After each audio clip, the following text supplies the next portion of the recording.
Meus irmãos, estamos estudando a respeito do pecado. A pergunta 27 do Catecismo Maior de Westminster traz a seguinte pergunta: qual foi a desgraça que a queda trouxe à humanidade?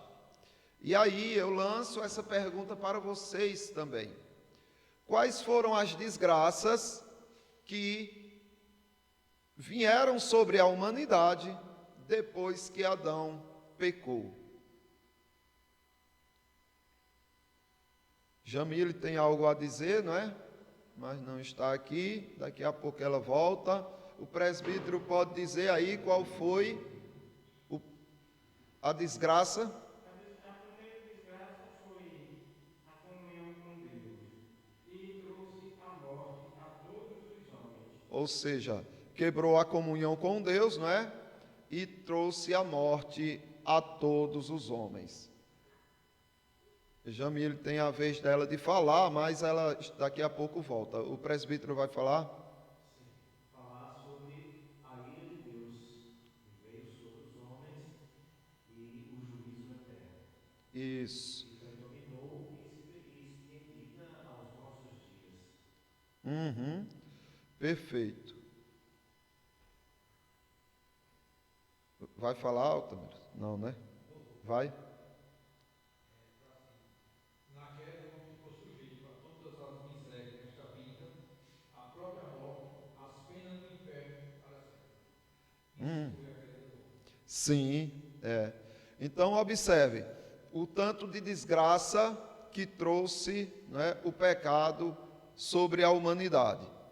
Jamile tinha falado que o pecado de Adão, a queda de Adão, trouxe também essa desgraça sobre nós, o pecado. Nós herdamos de Adão o pecado. E a resposta do Catecismo Maior é a seguinte: a queda trouxe à humanidade a perda da comunhão com Deus, sua reprovação e maldição.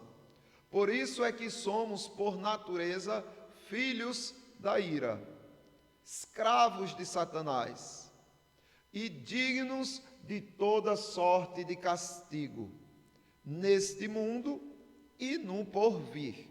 Então observe como é grave a situação da humanidade. Depois do pecado, a humanidade se tornou digna de toda sorte de castigo, neste mundo e no porvir. E aí você olha o ímpio que peca, que vive sem Cristo, que não tem interesse por Deus, e muitos deles até vivem uma vida de sofrimento aqui na terra. E as pessoas se apiedam e dizem: ai, descansou o bichinho, morreu, parou de sofrer. Se morreu sem Cristo, começou agora o agravo do tormento que ele herdou por conta do pecado. Ou seja, no mundo por vir ele continuará sofrendo. Então, o que o homem herdou por amar o pecado, traz a consequência da morte, das desgraças sobre o mundo. Isso significa que não era para os homens se espantarem com as tragédias, porque teve um tsunami, porque teve um terremoto, porque incêndios estão ocorrendo. O homem não deveria se espantar com isso. Era para que o homem visse isso como algo natural, porque foi isso que o homem escolheu. Era para diariamente você estar sofrendo com tsunamis, terremotos, incêndios, doenças, pestes, tudo quanto é de ruim, tudo quanto é de mazela, era para ser constante na vida do ser humano.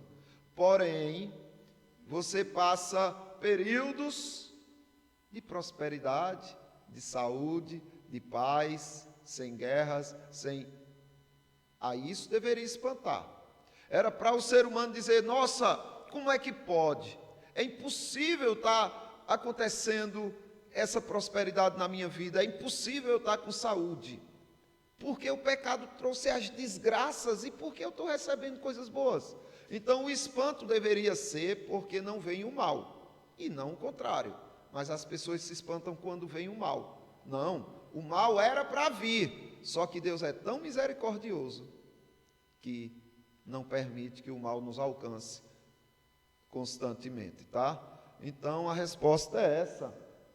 E por causa da queda do homem, perdeu-se a comunhão com Deus, né? Foi o que vocês disseram, o presbítero Lorivaldo. A comunhão com Deus foi quebrada. E como foi que isso aconteceu? Veja só que interessante. Quando Adão pecou, que quebrou-se essa comunhão com Deus, ele herdou a morte. Mas ele herdou 3 fases da morte, 3 aspectos da morte. Ele herdou a morte espiritual, que é essa, a perca da comunhão com Deus. Ele não tem mais prazer em Deus, ele não tem mais interesse em Deus, ele só tem interesse na carne, nas coisas do mundo. Então essa é a primeira morte. A segunda morte é a morte temporal, é a morte física, não é, que nós presenciamos constantemente, que ninguém escapa delas. Todos nós vamos ter que passar por ela, a não ser que Cristo volte. A morte física é quando você para, né, a pulsação do seu coração, do seu cérebro, a sua vida para, e aí você vai para o túmulo. E a terceira morte que herdamos foi a morte eterna. A morte eterna é o juízo final, é a condenação de Deus sobre o homem, lançando ele eternamente no inferno. Então veja as desgraças que recebemos por conta do pecado de Adão. Por conta do pecado de Adão, herdamos a morte espiritual, porque também nós herdamos o pecado, como Jamile disse.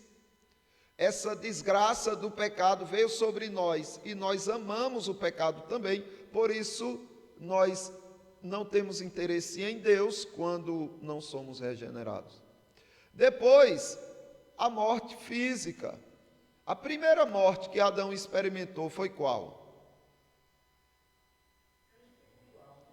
A espiritual. Depois ele experimentou qual? A física. Ele viu o filho dele morrendo, fisicamente, de forma temporal. E depois disso, Adão certamente foi salvo, né? Provavelmente, porque você vê uma busca deles pelo Redentor, quando quando Caim nasce, Eva pensa que é o Messias, e ela diz, gerei o Senhor, né? Ela se alegra, porque quando Deus diz para eles, olha, da mulher nascerá um que esmagará a cabeça da serpente, aí ela vê nascendo Caim, o primeiro filho, aí diz, me deu o Senhor. Então é como se ela pensasse que ali Jesus Cristo, que o Messias estava nascendo ali, mas era justamente o filho do diabo que estava nascendo ali, que era Caim. Porém, você vê que os descendentes deles começaram a oferecer sacrifícios ao Senhor. Certamente foram os pais que ensinaram. Então é provável que Adão tenha sido salvo, mas Caim não. Então aí Caim experimenta a terceira morte, que é a morte eterna, tá?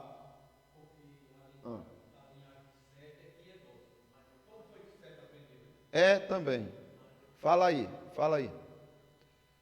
Não, porque até quando chega na linhagem de Sete, diz que a linhagem de Sete era piedosa. Isso. E quem foi que ensinou a ser piedoso? Justamente.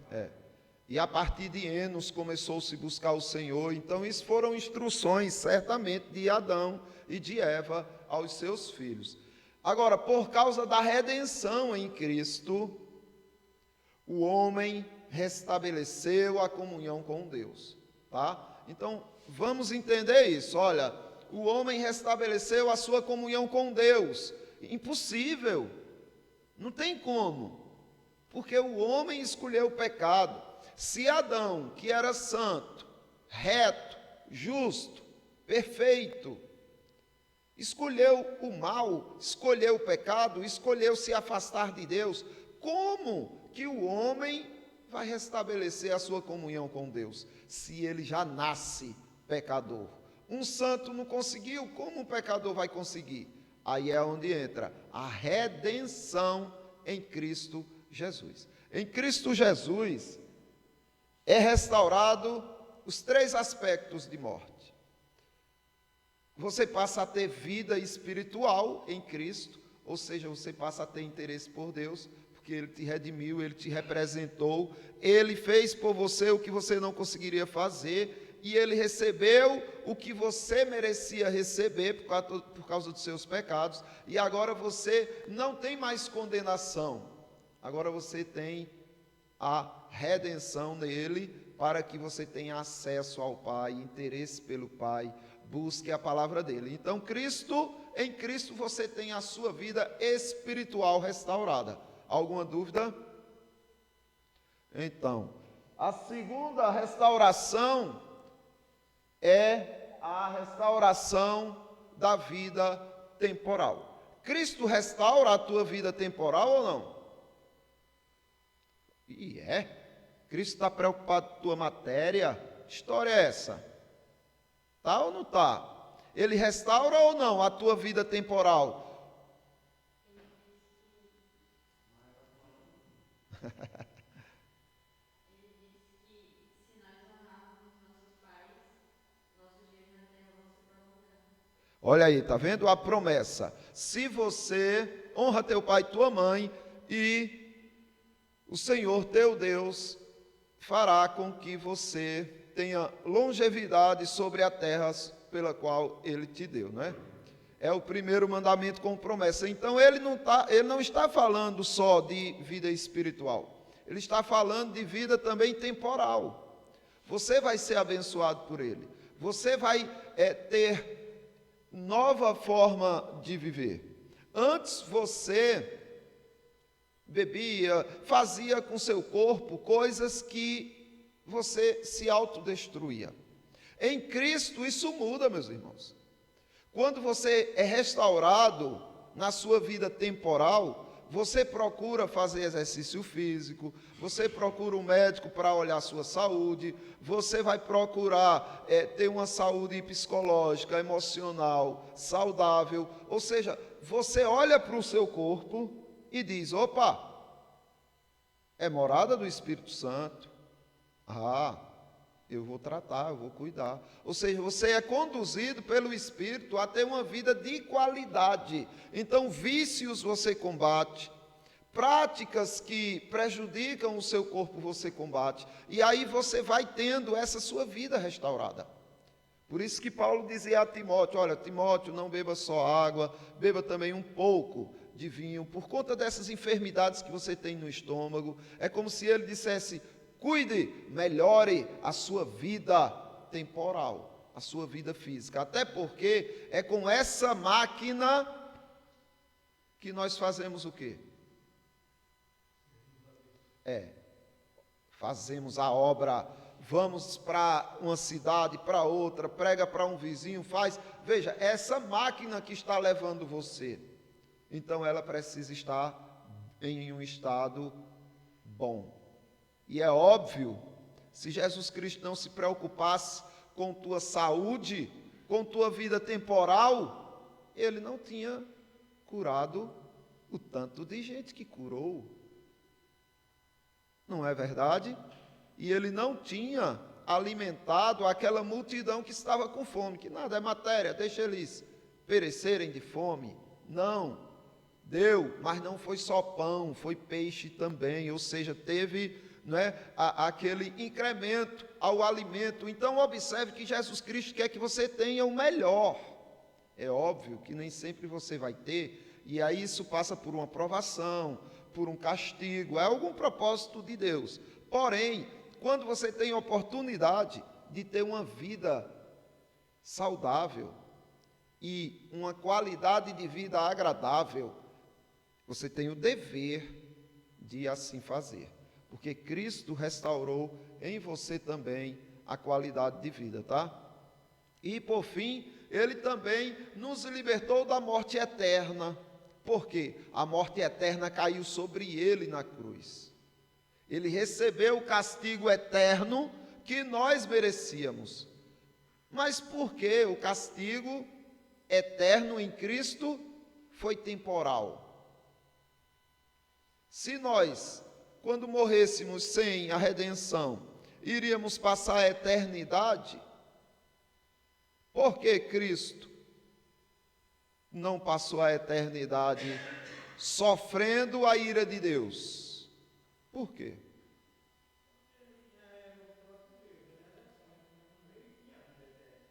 Sim. Não, sim, mas ele recebeu a nossa punição. Microfone. Levou sobre si todos os nossos pecados, mas ele era teotrópico, não? Era 100% homem e 100% Deus. Nenhuma outra criatura pode ter isso que Deus tinha. É verdade. Ninguém poderia suportar o que ele suportou. Mas o meu questionamento, diga, Altamir. Porque ali ele estava representando o velho Adão, o Adão terreno, o primeiro, não conseguiu realizar a obra, Certo. caiu todos os homens. Em Cristo, o novo Adão, tinha que morrer e ressuscitar para que cumprir aquilo que Adão não fez. Vida eterna para os seus delitos. Ok. Mas a questão é o seguinte, a pergunta permanece. Se nós iríamos passar a eternidade no inferno, como é que Cristo pagou esses pecados que sofreríamos de juízo pela eternidade de uma forma temporal? Porque é o seguinte, se alguém vai pagar uma dívida eterna para você, ele tem que sofrer eternamente. Concordam? Só que Cristo pagou a tua dívida eterna, mas não está sofrendo mais o juízo, a ira do Pai. Por quê? Meus irmãos, veja, o que a Bíblia diz é que ninguém consegue suportar a ira de Deus. Até as montanhas, os montes se derretem diante da ira de Deus. E é até questionado, diz, quem pode suportar o fogo da sua ira? Ninguém. Não é por isso que veio um homem, Deus. Jesus Cristo veio como homem para pagar os pecados do homem.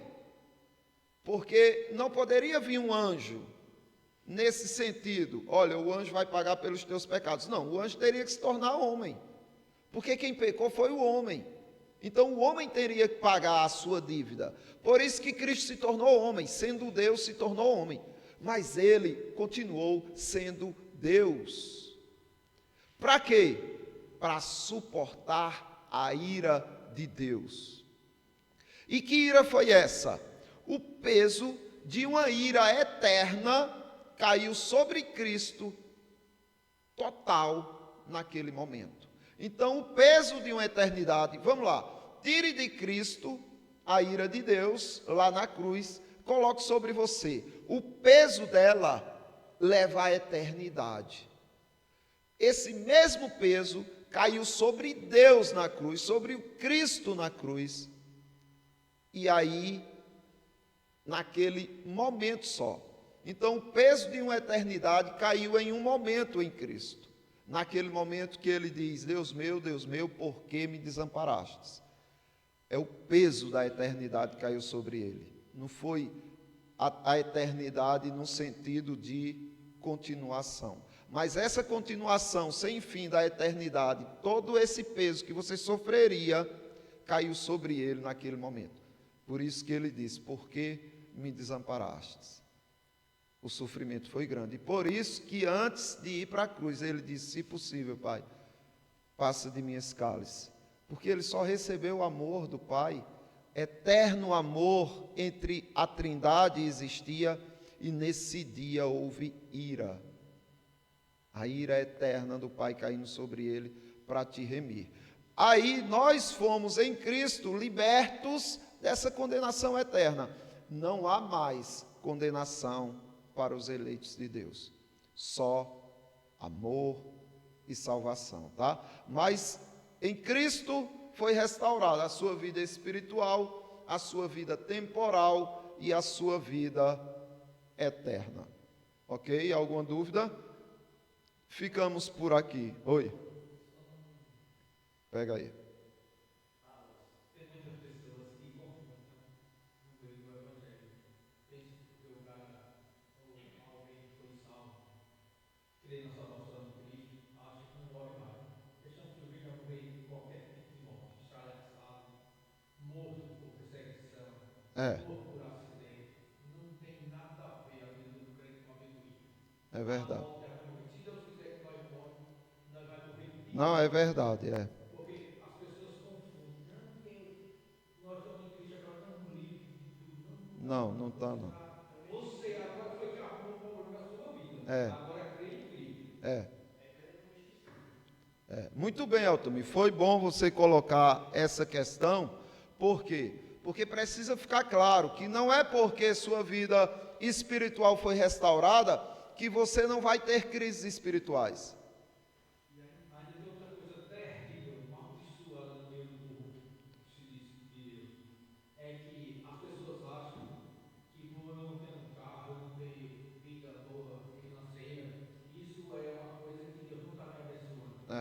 A vida financeira e a vida de riqueza, essas coisas, não interessam para Deus.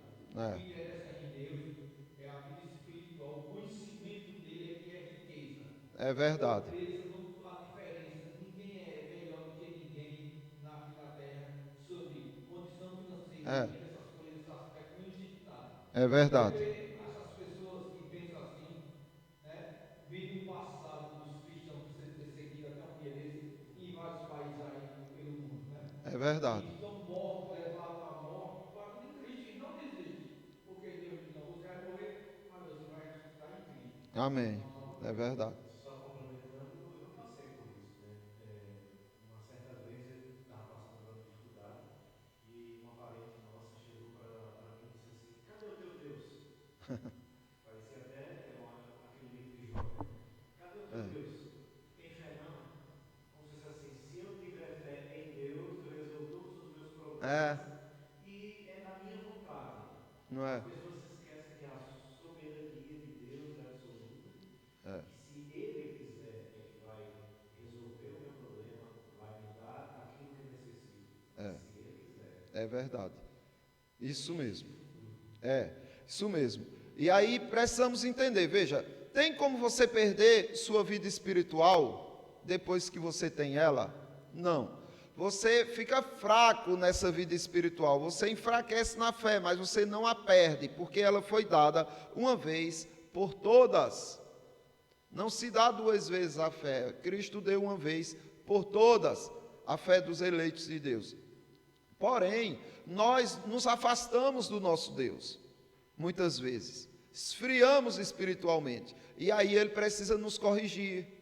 Não significa que porque Cristo restaurou a nossa vida temporal e nós temos uma consciência mais apurada a respeito do trato com o nosso corpo, com a nossa saúde, com a nossa mente, que a gente não vai adoecer, que a gente não vai passar por crises financeiras. Vamos sim, e é bem provável que Deus faça isso constantemente, ou para corrigir você, ou para provar você, ou para dar algum exemplo a alguma pessoa de como um crente pode ser fiel no momento de uma perda temporal, de um sofrimento temporal.